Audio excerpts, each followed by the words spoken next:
And we're live. What's up, everybody? Thank you so much for joining. Uh, Today, we were meant to have a conversation with Muhammad, but he actually just informed me that he cannot make it. Everything is okay with him. All things considered, he's just having internet issues. He can't connect to the internet from his home.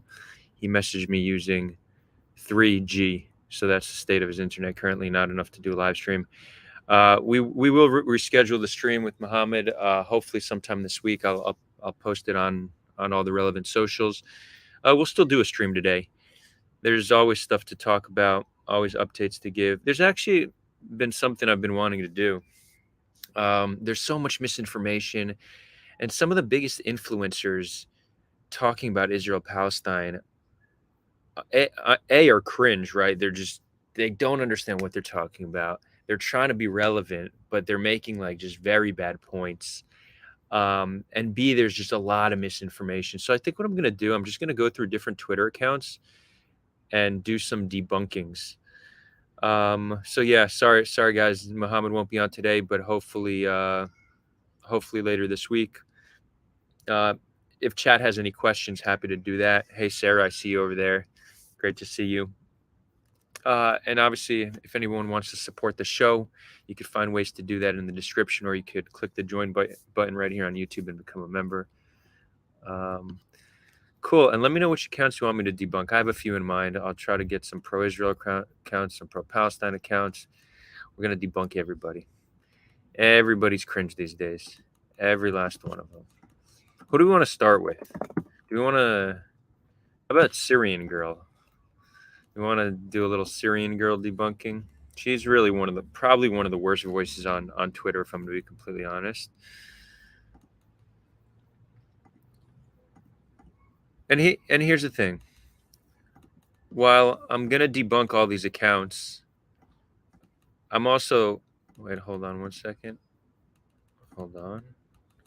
Well, I'm going to debunk all these accounts and just give an honest review. All these people, every last one of them are welcome on the show for a conversation. Obviously, that's what we're all about. So if you happen to be watching the debunking of yourself, feel free to reach out. Let's have you on. Let's have a conversation, because that's really the best way to resolve our differences. And again, I'm not debunking people just because I disagree with them. I'm debunking people who are spreading misinformation, either intentionally or not, and who just have uninformed views of the conflict. So Syrian Girl, I don't know if you all know her, but she's probably one of the biggest peddlers of misinformation and just irrelevant. Like, her analyses are just so like shallow and lacking nuance. So here she starts: out of nowhere, ISIS have reemerged to fight the Syrian army in the desert. They serve Israel, right? So here she's spreading conspiracy theory. One way to look at it is, Israel needs help, so they call on their friends ISIS to fight the Syrian army. Okay, that's one theory. But if you really want to be intellectually honest, you could bring that up as a potential, but there's often simpler explanations, right? Generally conspiracies are not the simplest or most obvious explanations. They're just ones that fit preconceived notions people may have. So right now, Syria is essentially in a weakened state because there's been multiple attacks by Israel, attacking different targets. Not too many. There's turmoil and unrest in the Middle East. This is a pretty logical time for ISIS to try to get some kind of military and strategic gain. And that's even if this happened. I didn't even check that this is actually happening. But let's say it happened. There is another explanation. But obviously, someone like Syrian Girl isn't going to express that other side. Customer's asking if the Gazan friend didn't show up. No, his internet's out. He had to message me on 3G to let me know he can't make it, and he will try to come on later this week. But he did let me know that he's all in all doing well as he could be.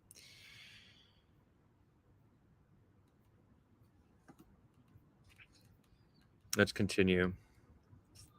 I mean, these are dead children. Assuming this is a real video, it very well may be. I mean, the toll on civilian and on children has just been tremendous on the Palestinian side, and it's horrible to see. So I have no disagreement with her trying to shed light on that.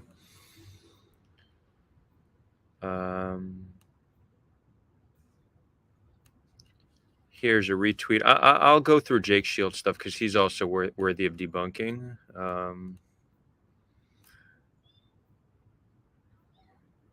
So here she's doing a video, a photo of before and after. The Jewish ISIS don't bring tanks; they bring bulldozers. So first of all, I'm not even sure this is before and after. This might be very different areas of Gaza. Most likely it is. There's no strategic advantage to actually destroying all of these palm trees and all this here. It's just wrong. There's some military advantage to having bulldozers, but tanks are even more beneficial. So she's just making shit up right now. Let's see. I won't do retweets. This is here. It's a Palestinian soldier being abused, which is absolutely horrific. And any IDF soldier that abuses a Palestinian should be put in jail and then discharged from the military. Just straight up. Like there's no question about that. There's no debating that. Let's see. She has a lot of retweets. I'm not gonna do. Here's a video of. So she posts a lot of videos that just we don't even know if they're real or not, and she has zero interest in fact checking. And we'll get to some of those videos. So again, I see this on her page. Everything she shares, you should take with a grain of salt because she just has a history of sharing things and then just to fit whatever narrative she's pushing. Here she's talking about 4 Israeli soldiers that were killed. 4 demons have been sent back to the depth of hell after tripping a booby trap. I mean, there's no misinformation here. It's just cruel to talk that way about anybody, honestly. But in all fairness, many Israelis would speak this way about Hamas members. So this is not unusual for somebody to talk, celebrate the deaths of their enemy.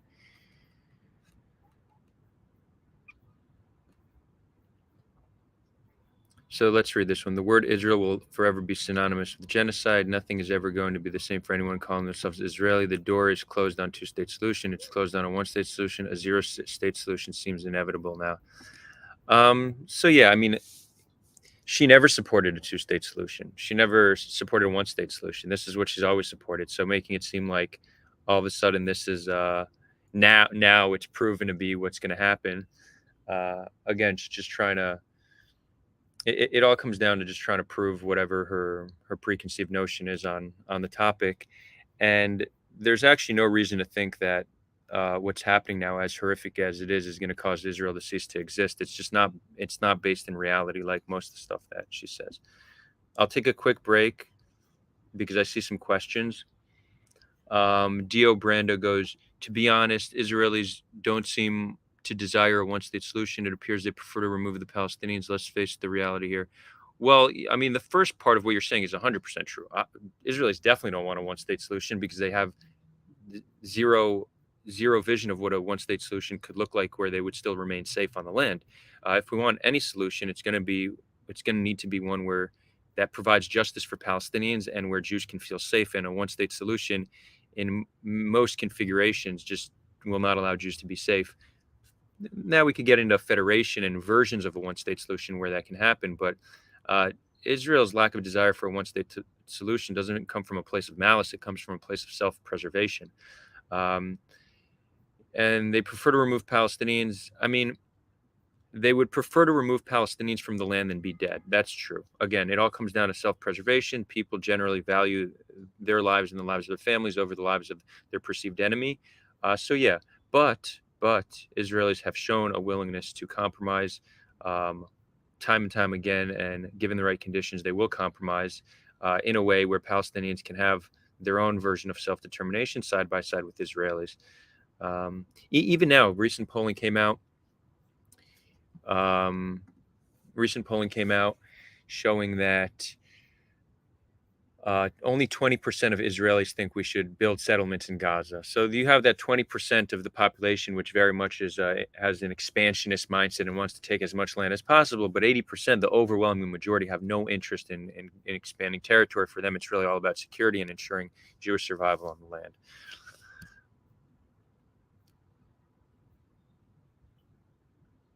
Matthew Strelitz asked the $1 million question. Hey, Adar and Sulha community, what's the best sites accounts for understanding whether some info video is going around is legit or misinformation? This is such a challenge. There's very few sources for this. I will shout out one account, Tal Hagen. He's a regular on the show and a friend. He tries to debunk and make sense out of everything. I actually have a meeting this week with a few other guys to try to launch a site that is actually going to be a truth-telling site. We may even have some AI component to try to make sense out of things. So we're working on it. But aside from Tal Hagen, I'm just, it really requires investigating each case, each claim on its own. And just one rule of thumb is if you hear something that comes, it's an officially Israeli announcement from the Israeli government or military, take that with a grain of salt. If something comes from Hamas or any Hamas government agency, take that with a grain of salt. Both sides and any side in conflict have an incentive to lie and a history of doing so. So look for things that are independently verified. That's your best bet. And there's just a lot of things we just can't know. So it's better to acknowledge ignorance and know that we just can't we can't know everything. But what we do know is that an atrocity, even if we don't know the extent of the atrocity on October 7th, we know that an atrocity took place. Even if we don't know the extent of how horrific the situation in Gaza is right now, we know that it's horrific, right? So we don't need the full truth to be able to reach conclusions.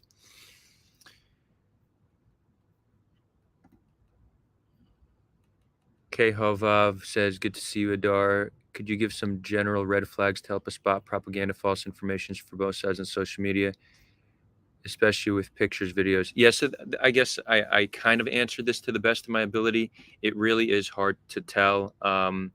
You know what? Maybe I'll compile a list of accounts that I think are more trustworthy than others, but the truth is the vast majority of the big most popular accounts are just peddling in misinformation. They do very little verification on claims they make.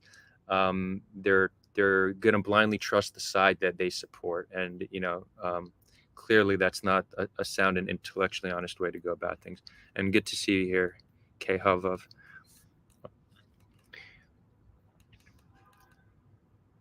Let's see what else we got. We'll go back to Syrian Girl in a moment.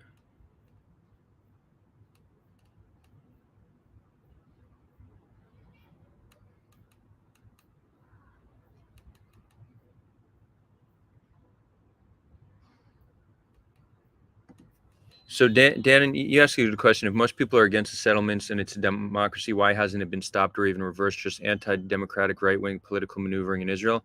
It's more so it just hasn't been a big enough priority for most for most Israelis. So there's a difference if you ask somebody what they think about an issue and they'll tell you if they support it or not. But will it be top of the list and will it be something they campaign for? Or will it be an issue that will determine who they vote for? Um, so I think it just hasn't been enough of a priority, and a lot of the reason why it hasn't is because it's not like, even though many Israelis would acknowledge that the settlements are a barrier to peace, it's not like removing settlements or stopping to build settlements will by default solve the conflict. And most Israelis don't know really how to solve the conflict. So if Israelis are presented with a vision for a solution to the conflict, and that would involve dismantling settlements, then you'd see Israelis be able to rally behind that. They're not going to rally behind something that um, not only it's politically unpopular, like it's not popular to build in settlements, but it's also not so popular to uh, uproot people from their homes. So you're not going to get a lot of support for the dismantling of them if there's no vision beyond that. What percentage of Israelis do I think support a one-state solution? If you're talking about a one binational state, um, I'd say it's probably around 15%. Because keep in mind, 20% of Israeli citizens are Palestinian citizens of Israel, and a lot of them would like a one state that's binational. If we're talking about just Jewish Israelis, it's probably lower than 5%. All right, let's go back to Syrian Girl. Let's just see some more stuff.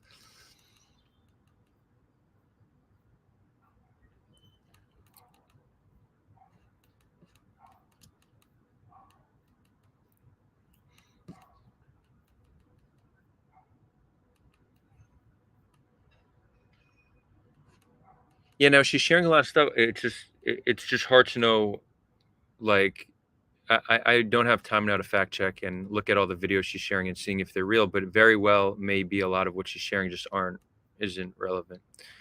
Um,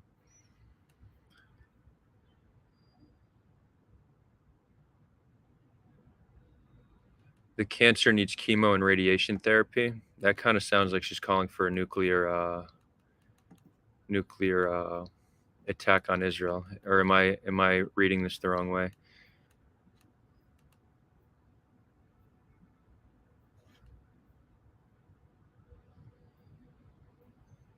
Okay, so here's just a clear example. She reposts the lie that 39 Palestinian infants have died.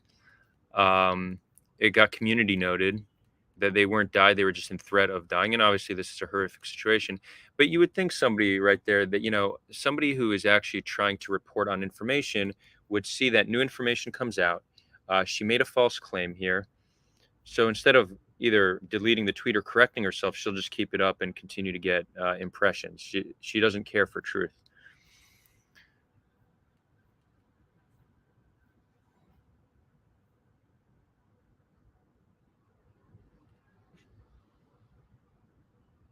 So yeah, she posted this video, and here's just so you can see how much she lies. Israel admits Apache helicopters fires on their own civilians running from Supernova Festival. First of all, it's called Nova Festival. She just added the super, but we'll let that slide because it doesn't really matter.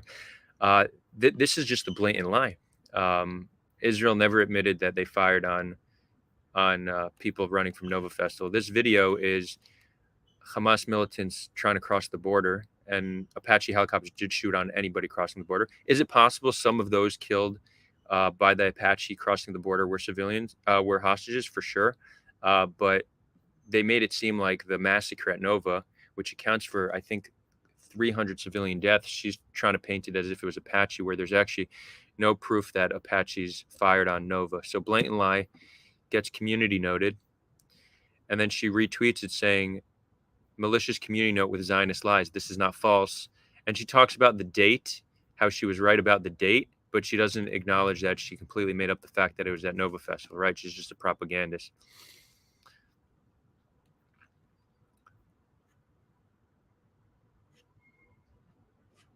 Here's another one community noted that she didn't delete.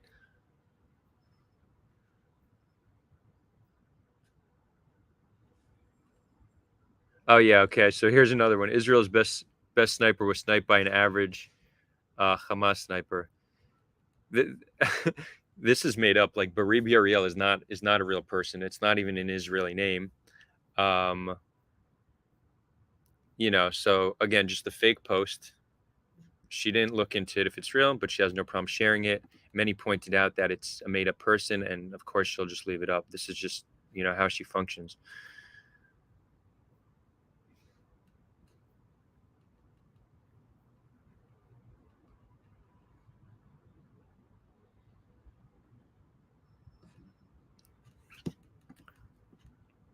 Okay, let's do some more questions, and then we'll get back at it.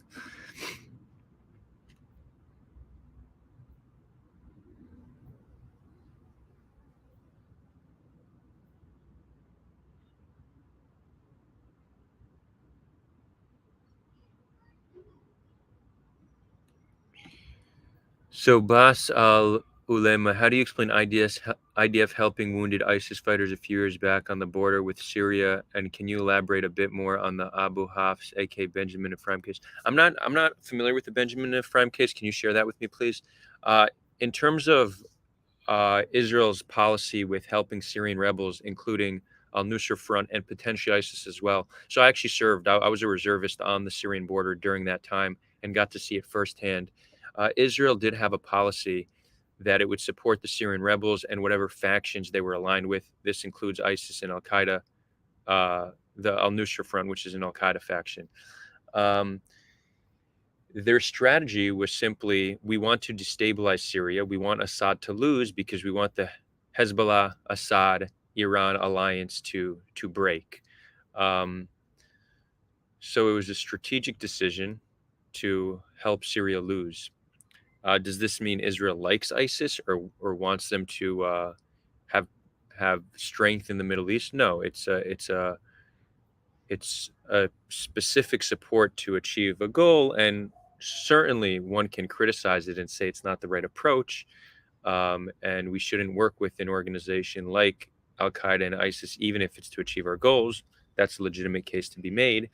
But what many people conclude, they say Israel created ISIS. They do so to destabilize the Middle East and to help them kill civilians. Right? There's often a way more logical and simple explanation, but people take it to this far out place just to help them, just which helps support whatever preconceived notion they have on an issue.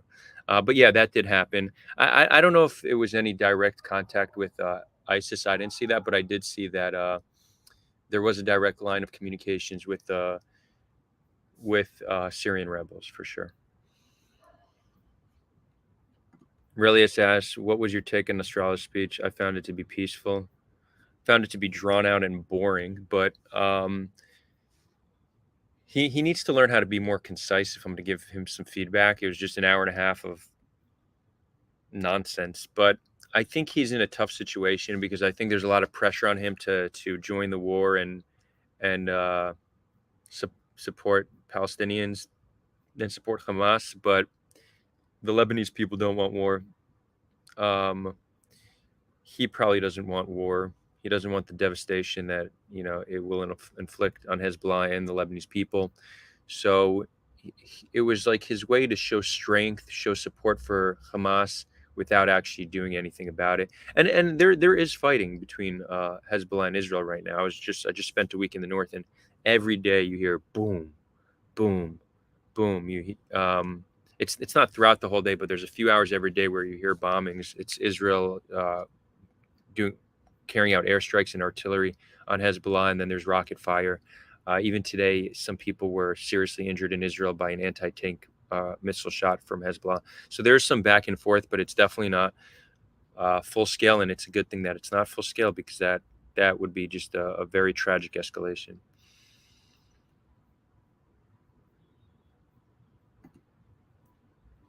Casimir asked Adar, "Do you believe it is ethical to democratically vote to evict a person from their land?" I mean, I would need some context, but generally speaking, no. I think that we should not uproot people from their homes. Um, that's a pretty good rule of thumb. Can I be presented with an instance where I could see it being okay? Yeah, perhaps. I think it's not so black and white, but in most instances, we shouldn't be uprooting people from their homes.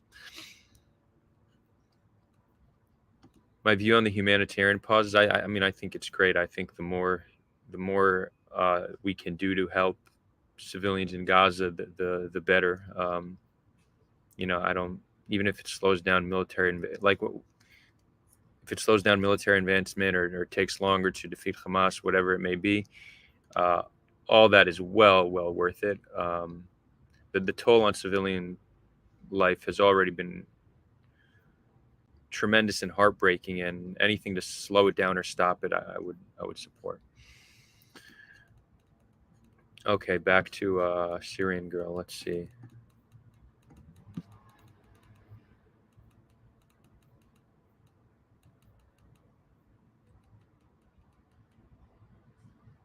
Yeah, so here, Israel posted something that got debunked, and obviously she has no problem to retweet a debunking if Israel makes it, but when she gets debunked, she'll just pretend like it never happened.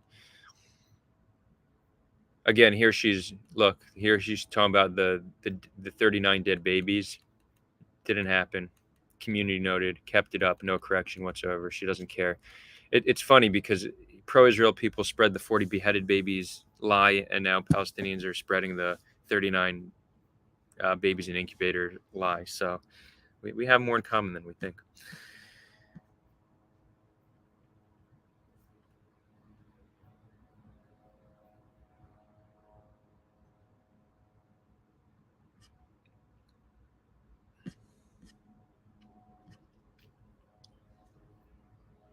Yeah, I mean, this is just hard to see. Obviously, when you see the toll on civilians, it's heartbreaking.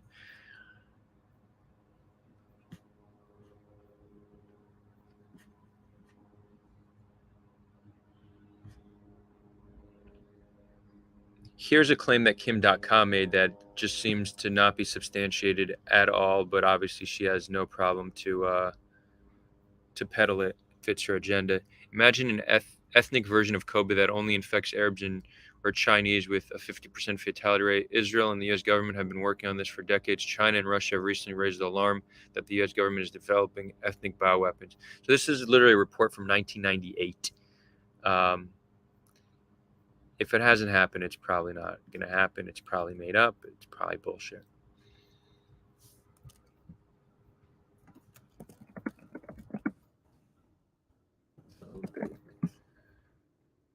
So here, Al Shifa Hospital is older than Israel. That's possible, but it also just be made up. You just never know. If somebody wants to fact check when Al Shifa Hospital was founded, just for the sake of seeing. Um, is there anyone still supporting Israel at this point that isn't Jewish or Hindu Vita? Can't seem to find any. Yeah, sure. I mean, many Christian conservatives. I mean, there's. It's certainly we're not. We're most people are pro-Palestine, but there's clearly more than just Jews and Hindus supporting Israel. Um,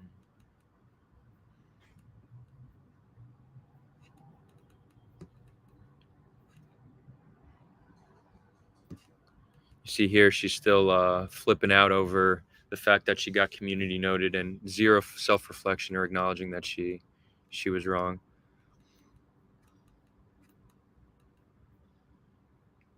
Here's another one. Whatever happened to Delta Force who sent to Gaza? Douglas McGregor said they were all shredded, but Biden has been completely silent and we never heard about it again. We should we should be able to identify obituaries given their faces were exposed, right? This is like whoever Douglas McGregor is, he said something. It's not proof. Delta Force almost certainly was not on the ground in Gaza. There's no reason for them to be. But Syrian Girl doesn't really care. Yeah, this was painful to see the 90-year-old grandma needing to flee her home. That was tough.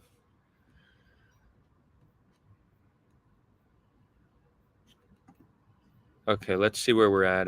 Let's see if there's more questions. Yeah, a few more questions. We'll take them, then we'll continue.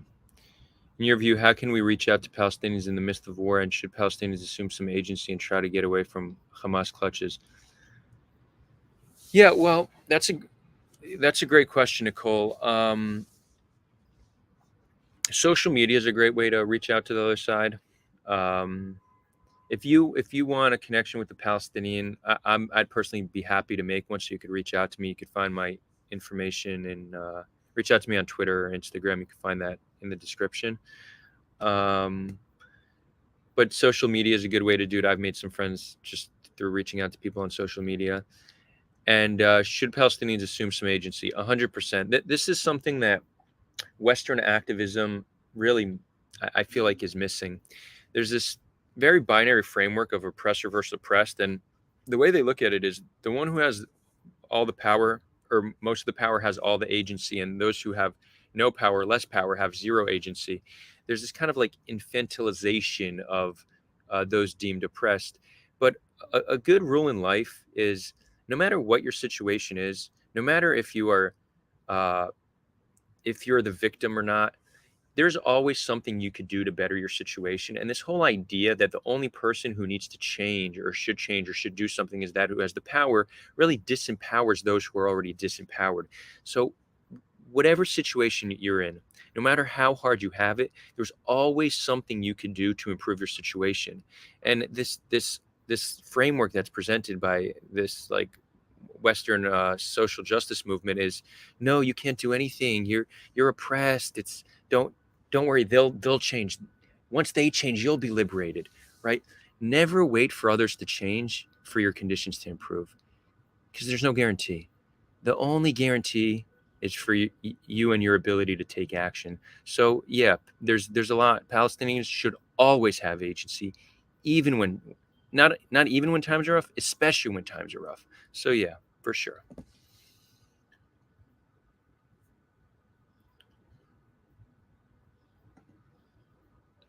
Imagine a person using a mortar to fire from their home towards yours and your only means of defense is an artillery piece.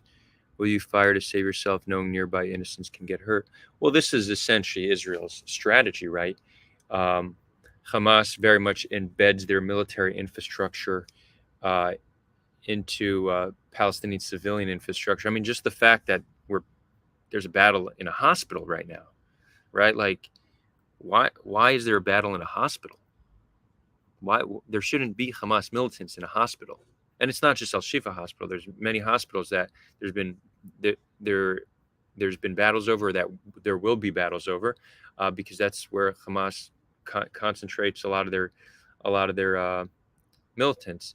It's strategic for them to do so, right? So they have a clear um, military incentive to do so. If all of their military infrastructure was just located in one area, it would be very easy for Israel to just destroy it, unless it was very deep underground. But that's much harder to do. So they build it. They build it within military infrastructure. It makes it much harder for Israel to destroy. And when Palestinian civilians are killed, it's horrible PR for Israel. So they have a lot of incentive to do this. Um, and Israel makes a decision that uh, if Palestinian civilians need to be killed for our military gain, then we will do so. Um, and that is essentially the law of proportionality, right? There's here I'll read exactly what the rule says. This is international law.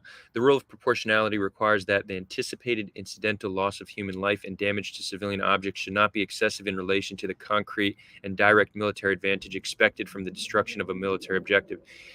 The problem here is this is very subjective, right? Like, who's to decide if damage to civilian objects is excessive in relation to the direct military advantage? I think most would conclude that Israel's use of force is excessive compared to the military advantage.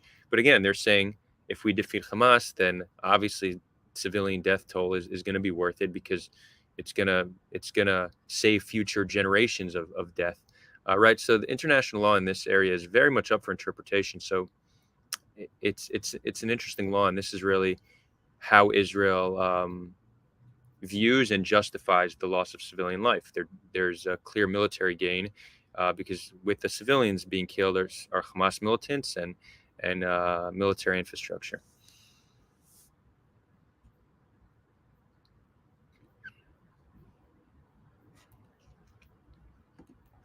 Kashmir says your moral ethical system should be independent of so-called international law. I agree completely. Um, I agree completely. There's a lot of debates over international law and does Israel break it or not? We mentioned it here and there on the channel, but we've actually never dedicated an episode to it, because it's just personally less of an interest of mine. A, because um, international law is not upheld, so even if a country breaks international law, generally nothing's done about it. And B, laws and ethics are not always aligned. So I've never really been one to care much for law, even in my own personal life. I'll say it right here on a live stream with potentially thousands of people viewing it. I break the law whenever I don't feel like following the law, as long as I'm not harming others. It's all good. Arrest me. There's nothing about it. That being said, there is reason for law. It does keep order. It's not for no reason, but some laws should be broken, like cannabis use, and not should. Weed isn't for everybody, but if you want to get high and it's illegal, get high. If you want to jaywalk and you're not putting yourself in danger, jaywalk. Right? There's probably a few other things that I'd say a few other laws you could comfortably break.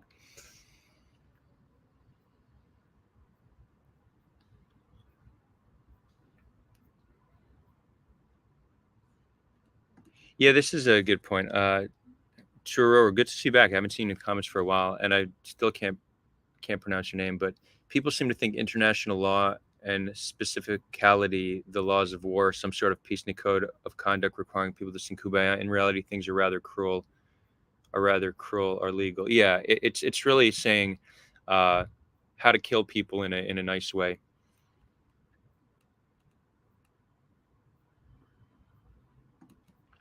Justino goes, Netanyahu made it clear the Israeli goal is to reoccupy parts of Gaza, and he's saying this. His goons are saying it, and Israeli soldiers are celebrating at the former colonies of Gush Katif.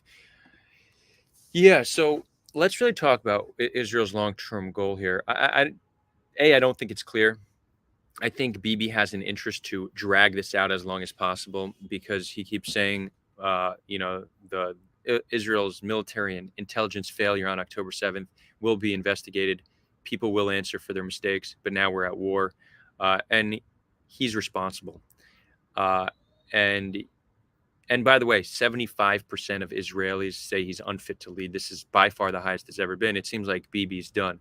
But the longer he could drag this out, he's, I think, hoping that Israelis forget and forgive, and he could retain power. I think this is his goal. In terms of what he means by reoccupy Gaza, it's unclear if what he's saying is hold military control of Gaza or actually start building settlements. My guess, and I hope I'm right about this, is that he means military control and not settlements. Um, that would just add to the to the disaster. If any good can come out of the bloodshed we're seeing, it's that the status quo has changed for the better. Once all is said and done, and starting to build settlements in Gaza is not going to be an improvement to the status quo. I mentioned this earlier, but a recent poll came out saying only 20% of Israelis support building settlements in Gaza. So there's no political will to do it. Also, uh, Bibi most likely will be out of power. Benny Gantz very well may be the next prime minister who's a centrist. Um, I don't think he's going to be building settlements.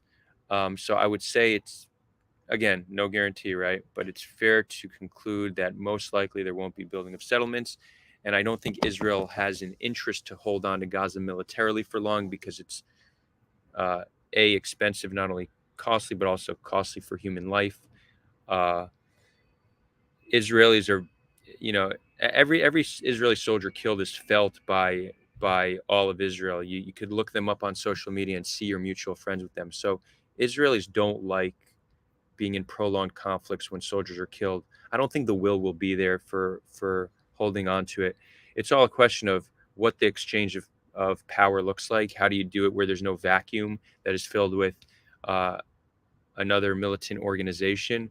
So is it given to the Palestinian Authority? Unclear. Is it given to some international peacekeeping forces? Unclear. Is there some other government can rise up? I don't know. I personally think maybe it's time to release Marwan Barghouti from jail, have him be the Palestinian Nelson Mandela, and have him lead Gaza and the Palestinian cause to a better future.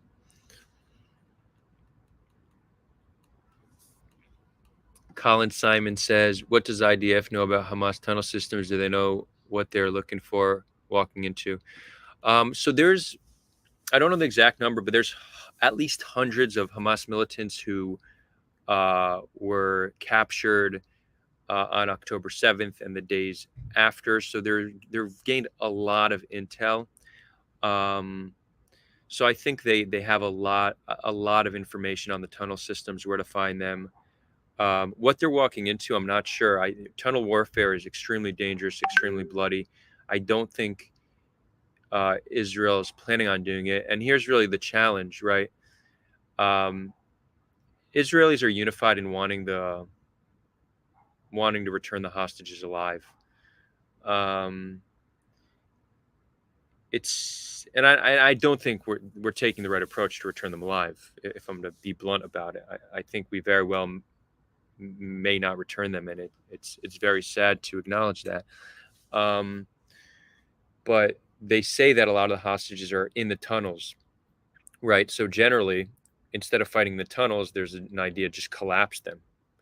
But would Israel collapse the tunnels with the hostages inside? I don't know. It's possible.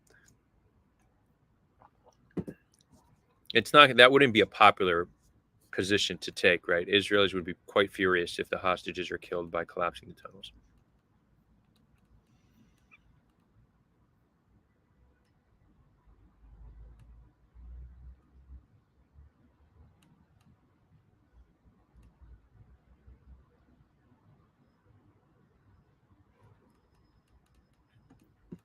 What do you think about major influencers blindly supporting either side without logic and spreading misinformation? How can they be debated when the damage they do is done already? Yeah, this is kind of what we're dedicating this episode to. I mean, because Israel Palestine is so popular, every influencer feels the need to have an opinion. They want those clicks, they want those impressions. And it's a very complex conflict, extremely complex. It's very hard to have an informed opinion if you're not well versed on it. So the majority of influencers are just taking positions that are kind of shallow, don't always add up. You could tell they don't really know what they're talking about, and many of them are just peddling in misinformation. So it's a challenge. I think Twitter and community notes helps a little bit, but it's definitely not a perfect system. Um, I mentioned earlier I'm meeting with some people this week to talk about a truth telling website that may use AI to help make sense out of everything going on. Uh, but it's very well maybe AI is the solution we need to this the war of misinformation we're facing. And yes, I don't have a good solution. I would just urge people to not, if you see a claim, see where it's coming from, try to verify it. And if you don't know, better not to say anything than just pretend to know. If something comes from Israel, the Israeli government, take it with a grain of salt. If something comes from Hamas, take it with a grain of salt. That's the general rule of thumb when nations are in conflict. Cool. Let's continue. Should we follow? Should we do some other influencers?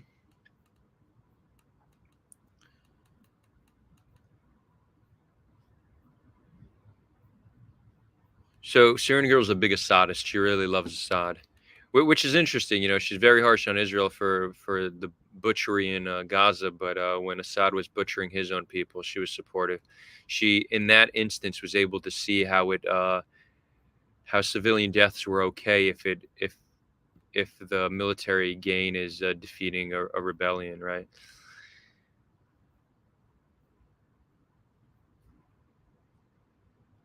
Here she goes. If Hamas was truly using human shields as Israel claims, it would put one Israeli prisoner in every hospital, but they don't. How does she know? Right? That's just like she's just saying shit. She has no way of knowing whether that's true or not. And I think the human shields thing, I think there's a lack of understanding. When the claim is made that that Hamas uses human shields, they're not saying that they actually take Palestinians and shoot behind them. They're talking about the fact that their military infrastructure is built intertwined in civilian infrastructure. This isn't even debatable. We know this to be the case. So that can very well be seen as a human shield. Here, she talk is cheap. That's right. And so is tweeting misinformation.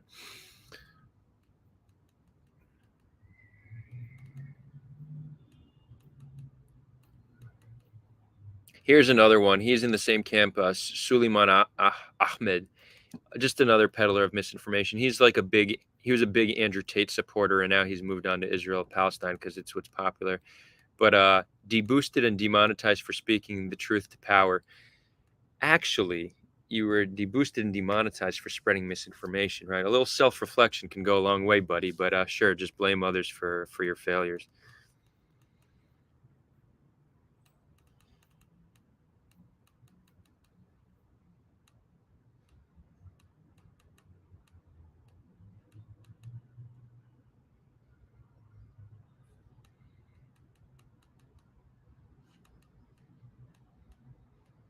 Yeah, that's tough to see.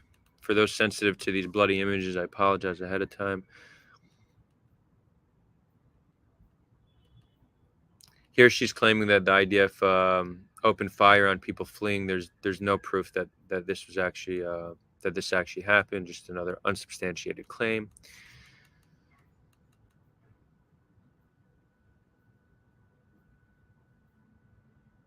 You see, it's funny how she's a huge supporter of Naturi Karta, who's the anti-Zionist Haredi Jews, but she doesn't really know anything about them, what they actually believe, what their views are. Uh, they're probably very different ideologically and politically, but here they align. So she says they're godly men. I'll tell you where they probably don't agree on politics. Actually, I don't know enough about Syrian Girl. She's pretty cringy, but very well may not agree on women's rights. They very well may not agree on Jews' role in this world. Um, like you hear a lot of anti-Semites talk about Jewish supremacy, uh, and they talk about the Jews who have power, like the ones who are in Hollywood and finance and media, and they say these are Jewish supremacists using their influence to control the masses. But those Jews in power are generally secular, many of them atheists, don't have supremacist views. The ones who are more likely to be supremacists are these ones right here, actually. And it's not supremacy saying, um, well, I don't want to speak to it because I've a fair bit of the ultra orthodox community. I've heard them say some. It's not so much talking bad about non-Jews, it's more so about us being the chosen ones and us having a special place in this role. So it's not doesn't come from a place of hate as much as just feeling elevated. Um, but these are, for her, the godly men.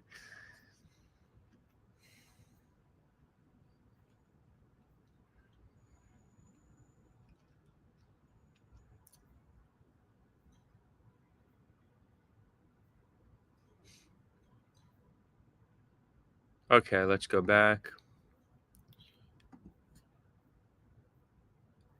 We'll take some more questions. Then we could go to another account.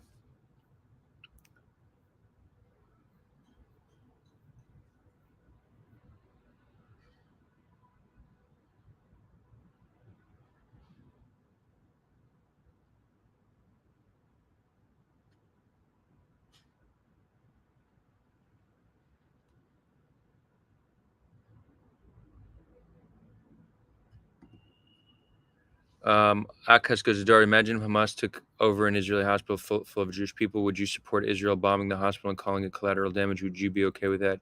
If not, why not? I think you're misunderstanding. I have not really expressed a single opinion on the bombings. Well, not on this live stream. I'm sharing how people perceive it, right? I'm in this instance more interested in both sides better understanding how each side reaches conclusions, and the rationale each side gives. Um, I think that Israel's force right now is unwarranted. I could see them. Um, I can see reason for wanting to destroy Hamas, and I could see great advantage to it. But I think that the level of destruction we're causing civilian life, it's very hard for me to justify something like that. So to answer your question, um, now to just go deeper, how many Israelis would answer your question who do support what's happening in Gaza? People generally value the lives of themselves and their loved ones over those of their enemy. I don't know where you're from or what your ethnic background is, or if you come from a place in conflict, but you could apply this to yourself as well. Did most of Americans value the lives of Afghanis like they did Americans that died in 9/11? No. Generally speaking, people don't value the lives of others. Not even if it's not an enemy, they don't value the lives of others to the same extent they value the lives of those close to them. This could even be seen on a more local level. Let's take the United States, for example. Let's say you live in California and there's a wildfire, and people a few miles away from you are dying. You might not even know any of them personally, but because they're so close, just a few miles away, that really, really hurts you. If there's a wildfire on the other side of the country, let's say upstate New York, it wouldn't bother you nearly as much. Both Americans, right? Could be same ethnic background, same religion, ideologically similar. Just based on physical proximity, uh, are how much we value life changes, and this is true across the board. So again, you could call out an inconsistency here in how we view human life, but this is consistent amongst all humans across the board. So it's important to not like we should be idealists and like have an idea of how we want the world to be, but we should also grapple with reality for what it is and understand humans and how they act in given situations. So yeah, Israelis value the lives of Israelis more than Palestinians, significantly more. Palestinians value the lives of Palestinians over Israelis, significantly more. Not even debatable, no question about it. And it's not hard to understand why.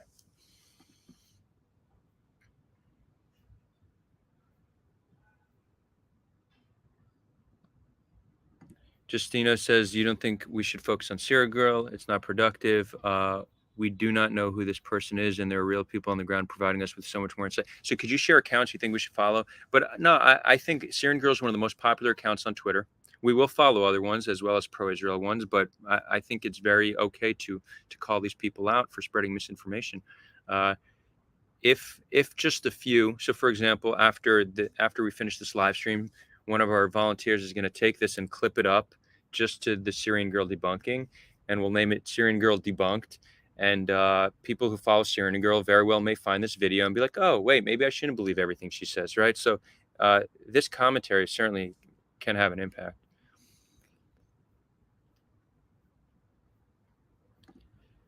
Promix.me goes Adar and Palestinian, and as much as I'm happy the conflict is brought to light, why do you think, as Israeli, the world is paying all this attention and hate to boost to both sides versus?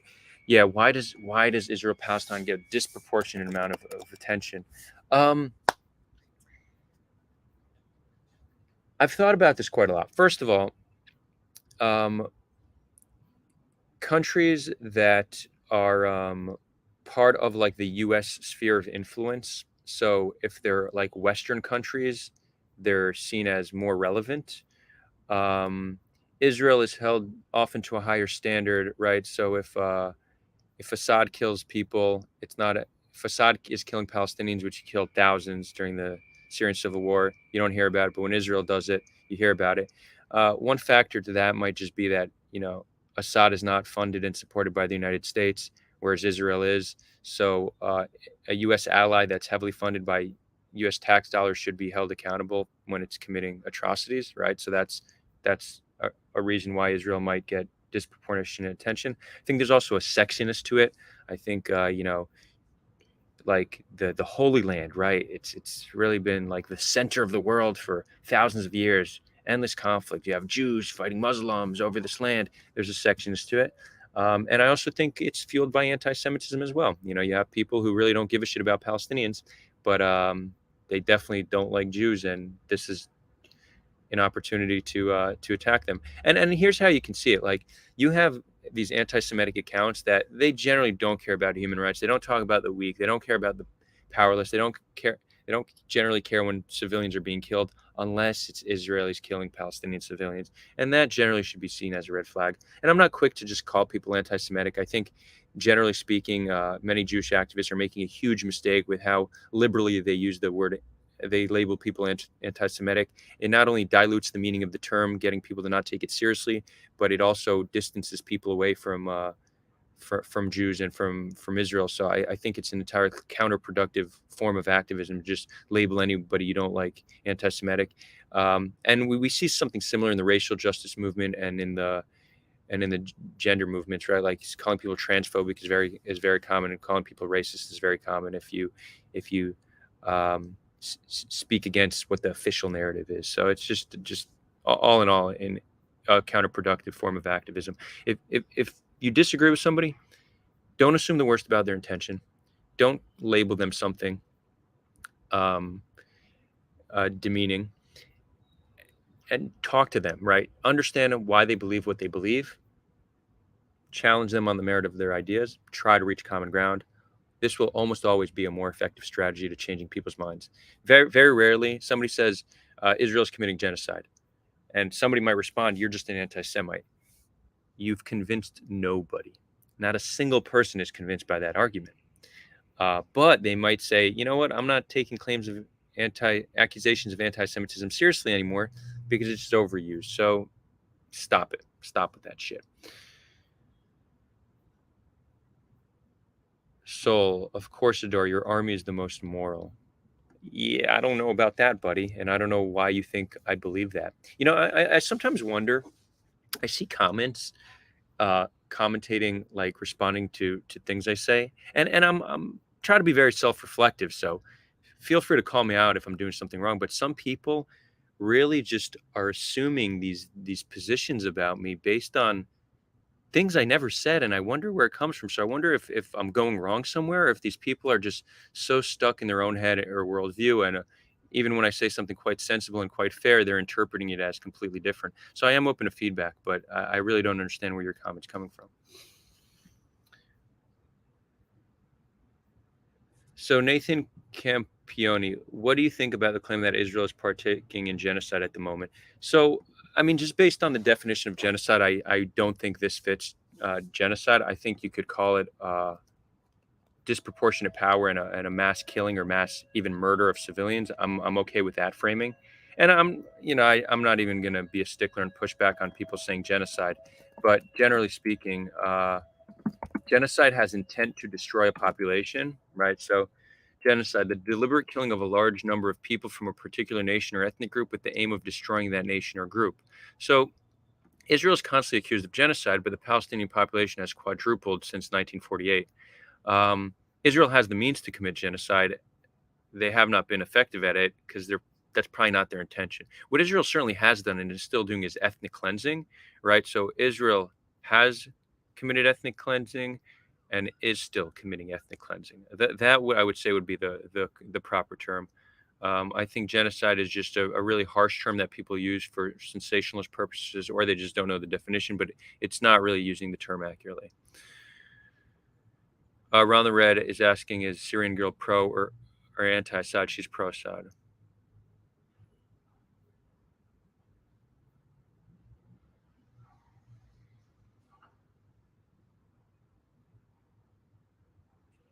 Bax is asking, am I pro one or two states? So I would be pro any solution that really answers the desires, needs, and aspirations of both people.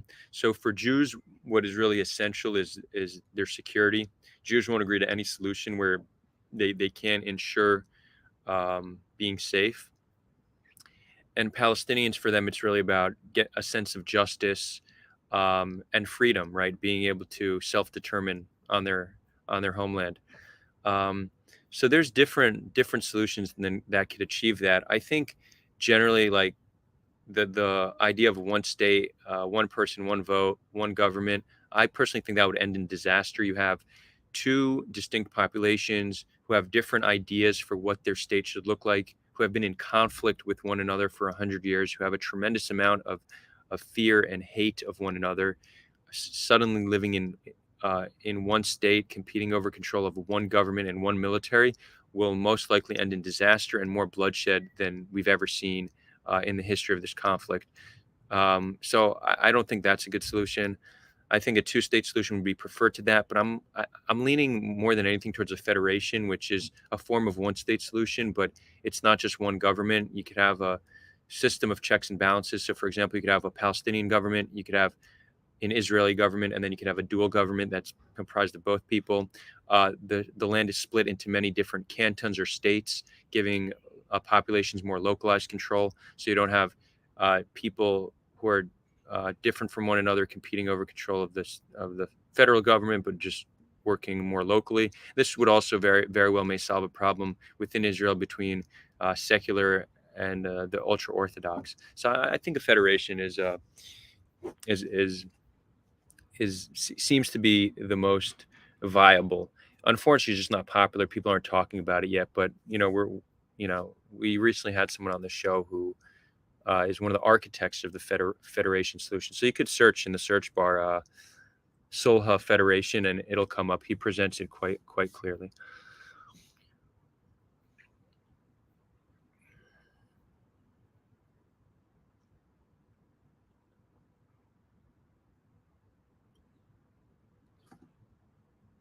Matthew asks, Adar, do you believe Israelis can feel safe without neutering Hamas? In the short term, no, but I do think that. So I'm under the belief that the only constant is change. That's not even a belief. I mean, we know this to be true. So is it possible that there's a future where, let's say, Hamas isn't defeated, but um, we could one day they could be legitimized and worked with? That's certainly within the realm of possible. It's hard to see that as realistic currently, but you've had, I mean, look at the history of conflict. You have had terror organizations become legitimized and then run governments. It's not unheard of. It's possible here. Um, so, given an evolution of Hamas, I think it's possible. And I'm by no means a Hamas supporter. Anybody who knows me knows that. Generally speaking, I don't like murderous governments, and I don't like theocratic governments either. And also because I care about Palestinians, I know Palestinians are not fans of Hamas either, generally speaking. Um, so this in no way comes from a place of love or support. And I don't even know why I need to preface that. Most people know this already, but they evolved their charter in 2017 to be way more moderate. Again, you could just say this is a a facade. They're not they're not like legit about it, but we did see an evolution in their charter with actually quite progressive stuff in it. It still calls for the destruction of Israel, but they talk about like equality on the land and human rights and all this interesting progressive stuff. Um, and in 2006, when they were elected to power, they actually reached out to Israel for the sake of some kind of negotiation and working together. And Israel had just outright rejected it. Now, would this have been successful if Israel started negotiating with Hamas? Very well, may not have been. I can't confidently say that that would have been an effective strategy, but it would have been better to try and fail than not try at all. When they were elected, we just saw a terrorist organization get elected. We're going to put a siege on Gaza, and we're now at war. Um, I think we should have done everything in our power to try, and rather try and fail than not try at all. And I think that's where we went wrong. Ron the Red says, "Will this war end soon?" I don't know. Honestly, not likely. Not likely. There's a lot of political will for Hamas to be defeated. For Bibi Netanyahu, this is his only way to save face after the biggest failure in his long career of failures. He will do everything in his power to defeat Hamas, and it's will take many months for that to be the case.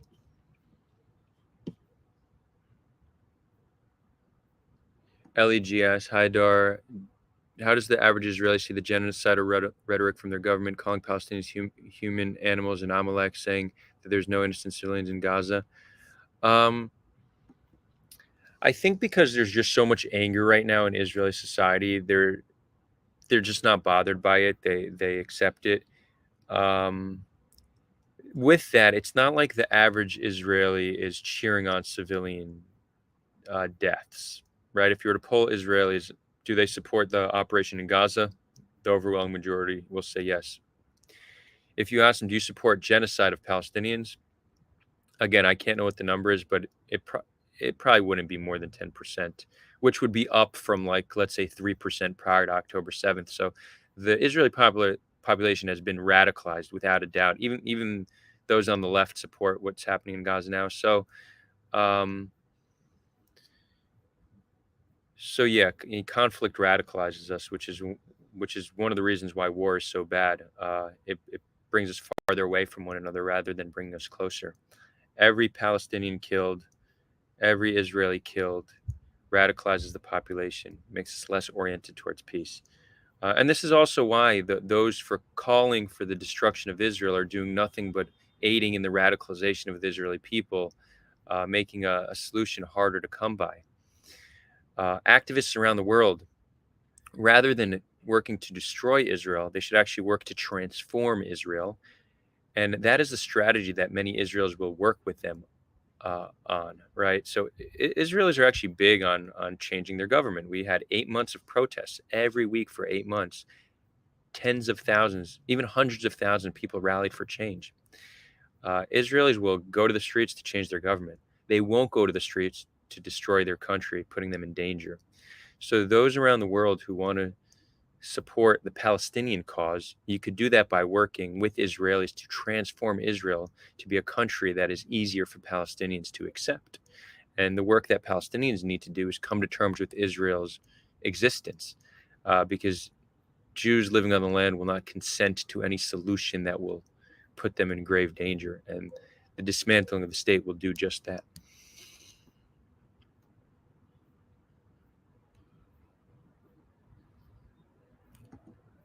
What I think Israel could have done to be less violent. So again, this comes down to proportionality.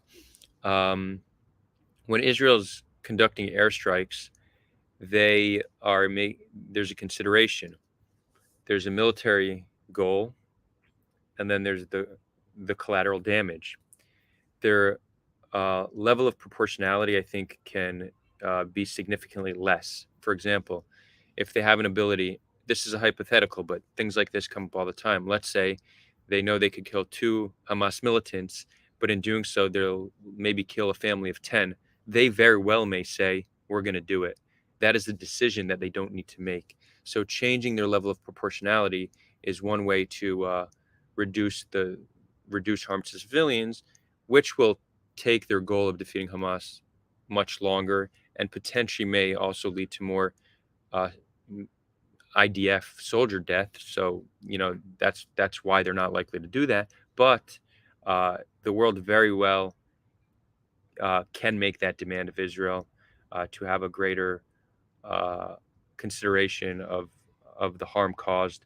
Um, and the counter people say, yeah, when war civilians die, how many German civilians died in World War II? Was that genocide or was it necessary, right? So this is how many people are viewing it. But that said, it's still Israel makes a decision when they're dropping these bombs. They know civilians are going to die. They're making consideration, and their level of proportional harm can certainly be modified. Um, and for those in the ceasefire camp, one thing that I would suggest is if we want to convince people on a ceasefire, we need to say what happens next. Because Israelis are not they want Hamas gone. No matter what, Hamas needs to go. There's no accepting their existence after what they did. So if there's a ceasefire, then what? And if we can't answer the then what, well then we shouldn't expect many people in Israel to support a ceasefire because the then what is essential.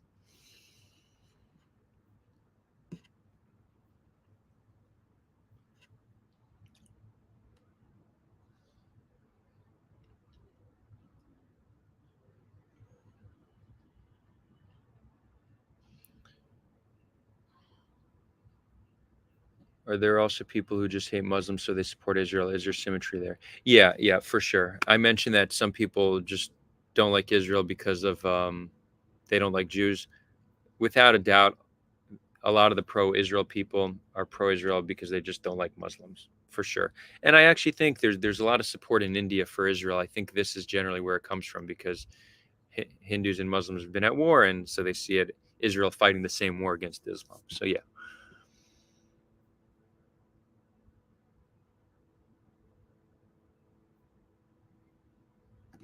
So Promex.me says, on a side note, I usually don't like the phrase anti-Semitic as I believe we are Semites too. I'd call it anti-Jewish. It's more accurate to those haters. So this is an interesting point. First of all, there's a misconception. There's actually Semitic is not a classification of people. It's a classification of language um, that is actually no longer used. So the term Semitic is not even a relevant term anymore. Anti-Semitic, though, has come to be known as synonymous with anti-Jewish. So I do agree that it could create confusion. But when somebody says anti-Semitic, they're not saying you're against all Semitic people, which isn't even a classification of people. They're saying anti-Jewish.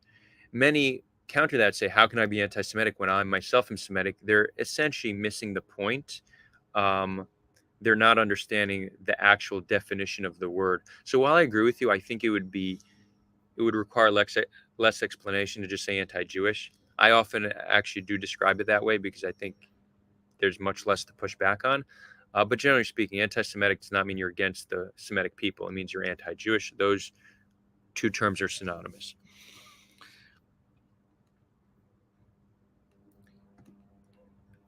Dio Brando says, do you think relocation of Palestinians is a viable solution to the conflict despite its inhumaneness? No, I don't think it's viable. I think if it was viable, Israel would maybe try to do it in this instance. The international community, I don't think, would allow it, and they wouldn't take Palestinians in. No, I don't think so.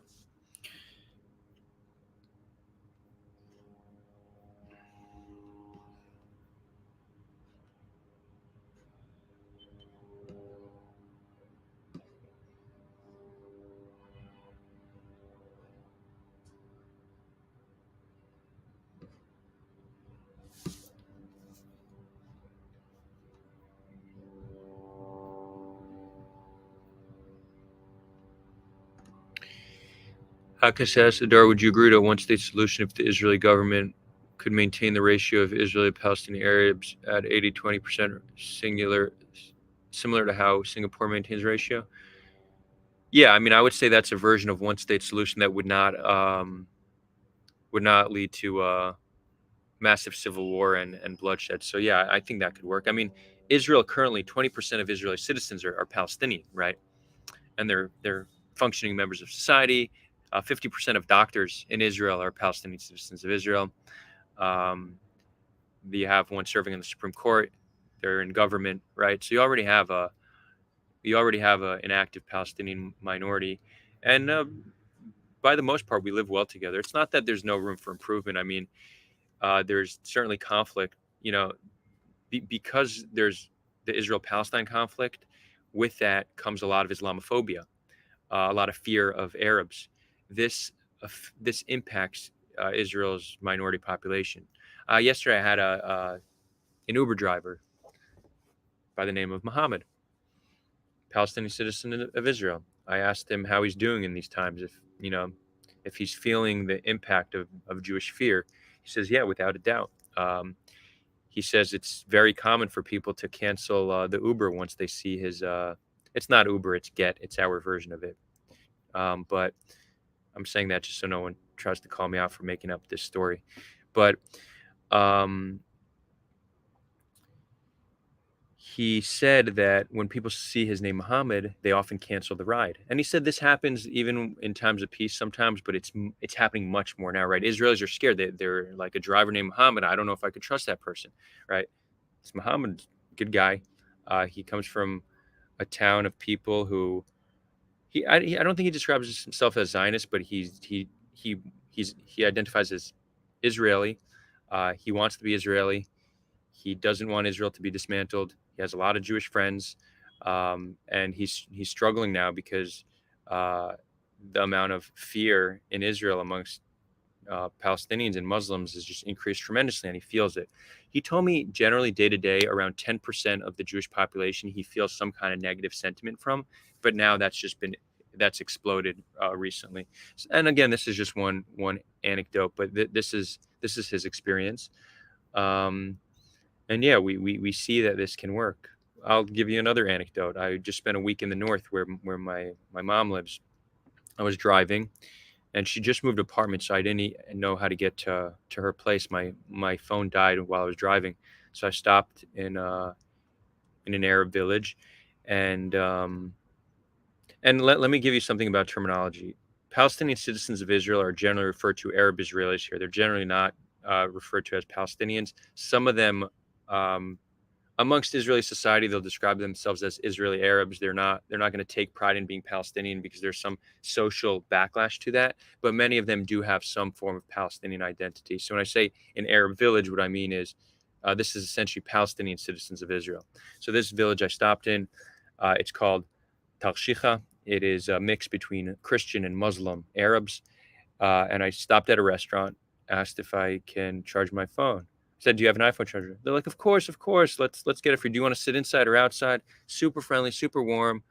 Um, I said, "Let me sit outside." They brought me the charger outside. They said, "You want some coffee on the house?" Like, it was just so hospitable, so nice, so generous. Um, and this is not uncommon, right? Especially in northern Israel, we see harmony and beautiful coexistence between Jewish and Palestinian citizens of Israel. It is a model that can work.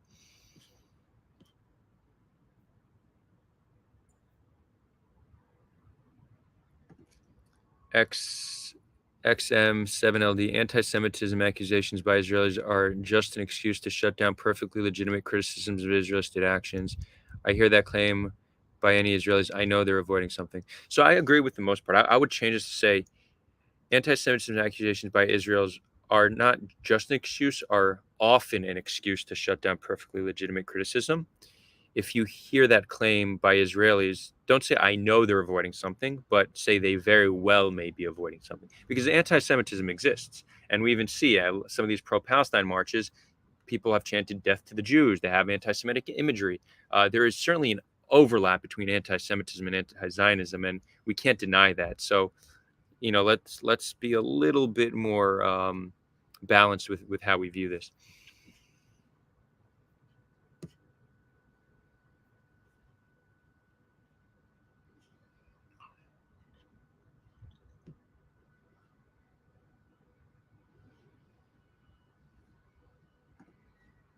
David Bow Wow goes, anyone know how do we ask Adar questions in this live talk? Just like that.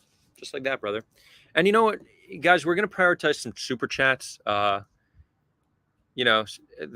reason that you could support the show in many ways, right? We have volunteers helping, and if you want to be a volunteer, reach out. And there's ways to support monetarily. One is becoming a patron, which you'll see how to do that in the description.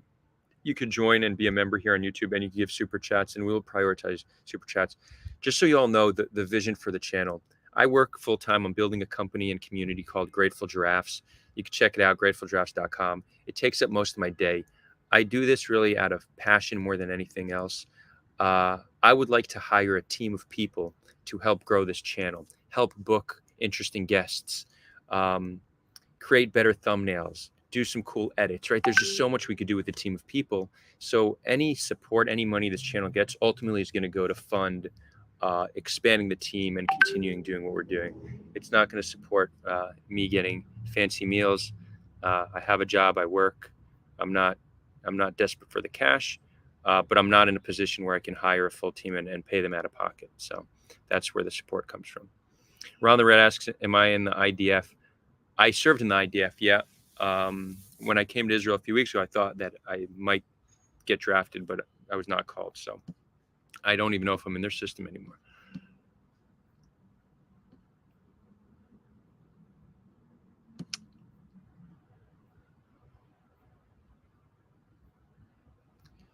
Justino says, would it be fair to say that if Hamas has to go, do settlers such as Isai Fleischer and other terrorists in the West Bank need to go?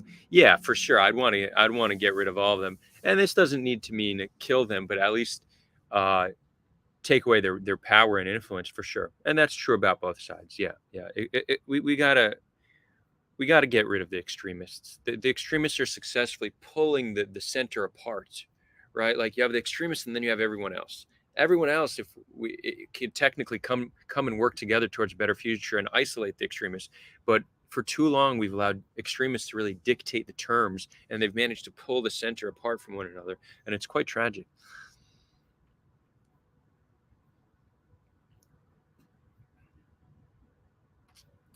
XM7LD goes, Israeli society is fundamentally racist. People can't work with it. Israel needs to change itself if it wants peace. So I think Israel needs to transform without a doubt. But I don't think that the notion that Israel being racist is a reason why it can't be worked with. Actually, if you compare Israel's racism to the rest of the Middle East, it's probably less racist than most other Middle Eastern countries, significantly more racist than the average European country or North America. But if you compare it to the Middle East, it's not like we're exceptionally racist over here. And we shouldn't create these false barriers for our ability to work with one another. Any group, any people, there's some way to work with them.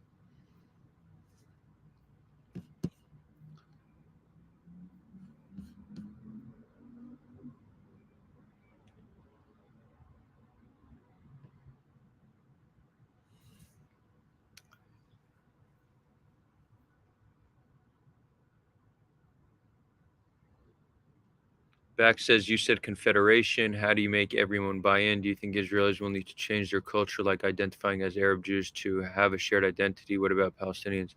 So I said federation. A federation would be like the United States being a country with many different states within it. A confederation would be more like the European Union. That would be essentially a two-state solution with certain like dual mechanisms, which also could be a good solution. But I specifically mentioned federation.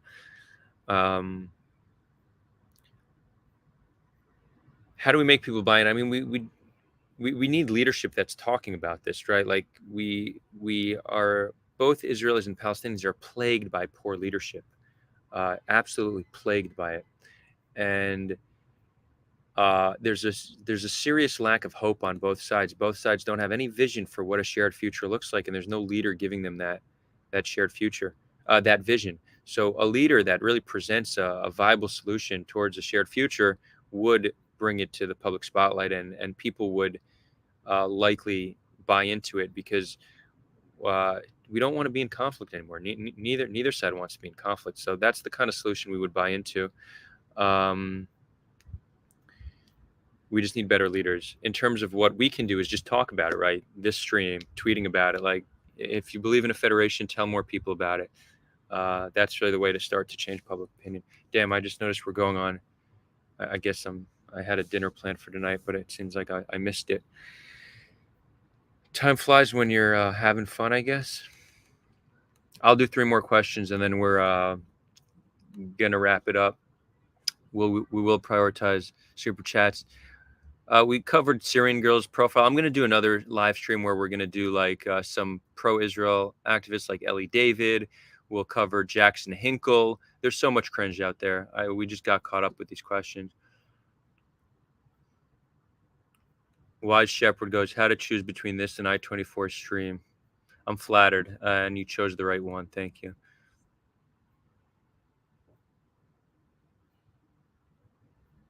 You see, XM7LD, here's just where you're missing the mark. It's not fear that the taxi driver is experiencing. It's racism. It's Jew supremacy. It's hatred. Generally, racism comes from fear. It's not created in a vacuum, okay? So, generally speaking, things changed after October 7th. But generally speaking, Israelis are not taught to hate Palestinians, and they don't hate Palestinians, but they're taught to fear them. And then history and experience reinforces this fear they have. When you fear somebody, you're going to start acting differently towards them. That could be described as racism. I'm okay with that. But understanding the root of something is important if you want to fix it. If you're just quick to label it as hate, it's almost like you look at it as like inherently malicious and evil, and it needs to be eradicated. But how do you eradicate hate? Are you suggesting violence? If you could see the core of the racism as fear, well, we could look at ways to eradicate fear, and then you defeat racism. So being honest and accurate and reflective on the cause of what you perceive as racism is going to be essential to solving that racism.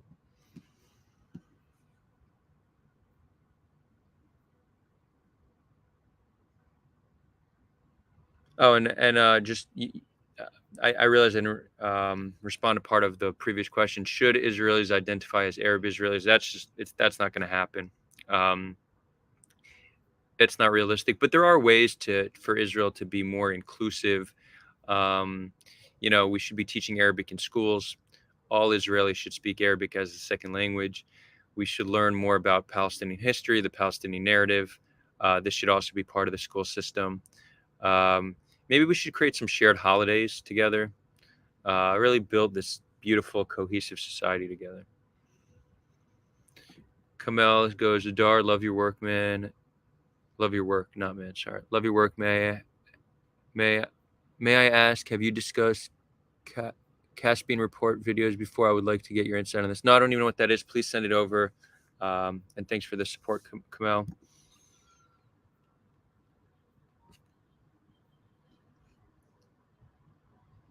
Let's see.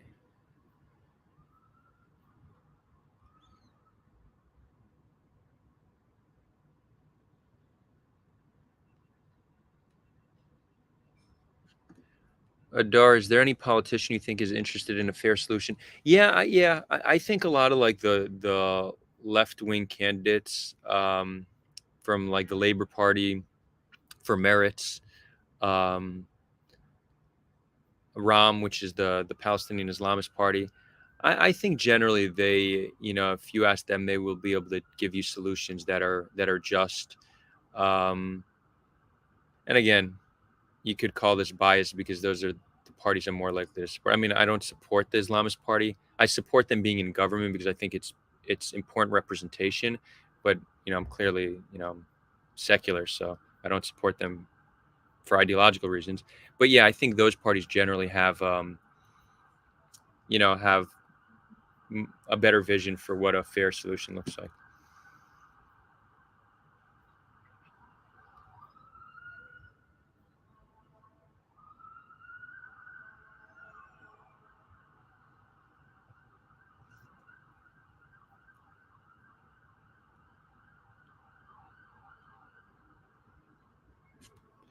Cool. I think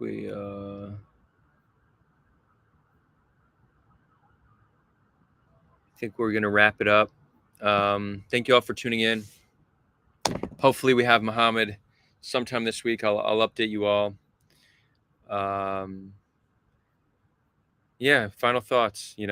Tough times, challenging times. Do not let the extremists pull you to their side. Remember that the majority people are are not extremists. Their voices just aren't amplified as much. And every single person here has the ability to impact those around them. So you could bring people closer to the middle. You could bring people closer towards an understanding of the other side. And the more people we have who are understanding and empathetic towards the other side, the closer we are towards reaching peace. So, in times of despair, never forget your ability to impact those around you. Sending much love.